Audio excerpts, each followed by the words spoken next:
Brought to you bye रजनीगंधा। यूं ही नहीं ताज ताज बन जाता है, शिल्पकारों का हुनर और चुनिंदा संगमरमर ताज को नायाब बनाते हैं। कुछ ऐसे ही चुनिंदा जगहों से बस खास ही चुनकर लाता हूँ। कतरे कतरे को मैं हीरे सा परखता हूँ। यूं ही नहीं मैं रजनीगंधा बन जाता हूँ। कि अगर हमें निराशा प्राप्त होगी प्रधानमंत्री जी के यहाँ से और महामहिम के यहाँ से, तो फिर शीघ्र अतिशीघ्र हम लोग न्यायालय का दरवाजा भी खटखटाएंगे। लेकिन हमें केंद्र की सरकार से बहुत भरोसा है, केंद्र की सरकार पर भरोसा है, और खास करके आदरणीय प्रधानमंत्री जी जो स्वच्छता की बात करते हैं हमेशा सार्वजनिक जीवन में, उन पे तो हमें बहुत भरोसा है कि वो कुछ न कुछ कार्रवाई करेंगे। जैसा आप लोगों को मालूम है, कल प्रेस कॉन्फ्रेंस में हम लोगों ने अन्य बातों के साथ साथ ये भी कहा था कि हम लोग महामहिम राज्यपाल जी से मिलेंगे, कि बिना विलंब के हमारे महामहिम राज्यपाल जी को हमारे राज्य के उप मुख्यमंत्री श्री सम्राट चौधरी जी पर एक्शन लेना चाहिए, उन्हें बर्खास्त करना चाहिए, क्योंकि जिस संगीन अपराध में वो फंसे हुए थे और जिस गलत ढंग से अपने उम्र को कम दिखाकर वो बाहर निकले हैं, ये हमारे संविधान के लिए एक मजाक बना हुआ है। और इसी संदर्भ में हम लोगों ने समय मांगा था महामहिम राज्यपाल जी से, समय हमें मिला था, लेकिन हमें बहुत खेद है कि अभी जब हम गए तो हमसे राज्यपाल जी नहीं मिले, लेकिन उनके जो मुख्य सचिव हैं या जो भी उन प्रधान सचिव हैं वो हमसे मिले। हम लोगों ने अपना ज्ञापन सौंप दिया।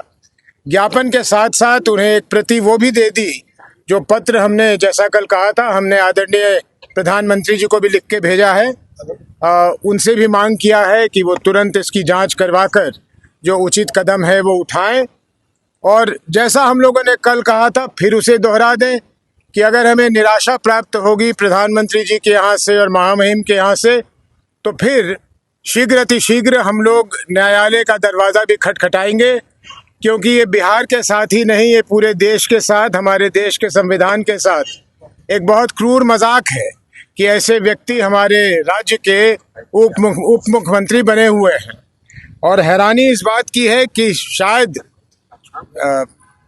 अनजाने में हमारे देश के आदरणीय गृह मंत्री जब आते हैं तो उनके साथ सम्राट चौधरी साहब घूमते हुए दिखे जाते हैं, तो ये हम लोगों के लिए बहुत दुखद है। कोई प्रश्न? नहीं, राज्यपाल ने समय दिया था मिलने के लिए। जी, समय दिया, नहीं मिले। कोई बाध्यता होगी या उन पे कोई दबाव होगा, नहीं मिले, लेकिन कोई बात नहीं है, नहीं मिले फिर भी हम लोगों ने अपना जो ज्ञापन देना था दे दिया। और मुझे कोई संदेह नहीं, हमें कोई संदेह नहीं कि उन्हें वो ज्ञापन सौंप दिया जाएगा और उन्हें मौका मिलेगा कि उसमें जो लिखा हुआ है उसको वो पढ़े और पढ़ के जो उचित कार्रवाई है वो करे। नहीं करेंगे तो जैसा हमने कहा कि फिर हम न्यायालय का दरवाजा खटखटाएंगे। तो सबसे मिलते हैं हम, खास सबसे, आपसे क्यों नहीं मिले? चलिए, हो सकता है कि हम लोगों में कोई और ज्यादा खास बात हो कि नहीं मिलना चाह रहे हो, तो कोई बात नहीं है। ज्ञापन शिल्पीराज मामले को भी लेकर जी नहीं, ज्ञापन में हमने सिर्फ जो मांग किया है वो किया है। सरकार कुछ इस पे लेगी? इस सरकार से तो उम्मीद नहीं है, लेनी तो चाहिए, लेकिन हमें केंद्र की सरकार से बहुत भरोसा है, केंद्र की सरकार पर भरोसा है। और खास करके आदरणीय प्रधानमंत्री जी जो स्वच्छता की बात करते हैं हमेशा सार्वजनिक जीवन में, उन पे तो हमें बहुत भरोसा है कि वो कुछ न कुछ कार्रवाई करेंगे। उनको भी ज्ञापन देंगे?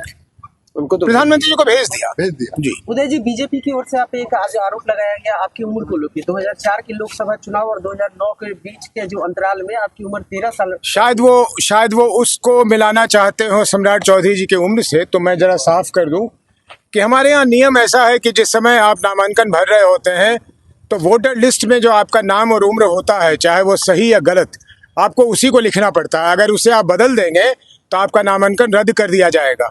और अब ये ठीक है या गलत, लेकिन नियम ये है या प्रावधान ये है कि उस नामांकन पत्र के साथ आप कुछ संलग्न भी नहीं कर सकते हैं कि भाई मेरी उम्र इतनी है या इतनी है, उसको आप ठीक भी नहीं कर सकते।